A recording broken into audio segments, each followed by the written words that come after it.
আমি রেজাল্টটা দেখতো। টাকা এত দেওয়ার কিছু নাই, আপনার মায়ের নিশ্চিত এবারও ফেল। 20 টাকা খরচ করার কোনো দরকার নেই, 20 টাকা দিয়ে একটা ব্যাগ কিনে নিয়ে বাড়ি ছিল। আচ্ছা হাজার হবে একেবারে। 448297 আলহামদুলিল্লাহ।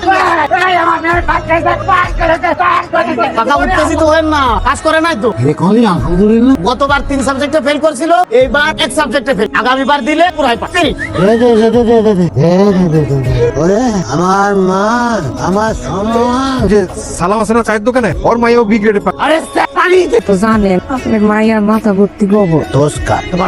তোমার বাবা এখানে গোবর পায়, সেই গোবর ব্লুটুথে সেখানে রাস্তাঘাটে মানুষজন একটার পর একটা আমার সালামের পর সালাম দেয়। আপু মিথ্যা কথা বলতেছেন কেন? কেউ আপনারা সালাম করে না, এটাই আমার একটা কষ্ট। বেয়াদব মাইয়া, বাপের মুখ মুখে কথা কা, তোরে স্যান্ডেল দিয়ে পিটাইয়া সমস্ত চাপার দাঁত ফালাই দিব। এখন তুই বল এখন তোকে নিয়ে। আমার বিয়ে দিয়ে দেন, আমি অনেক নানা করবো আব্বা, কিন্তু আপনি আমাকে জোর করে একটা বিদেশি ছেলে থেকে বিয়ে দিয়ে দেন।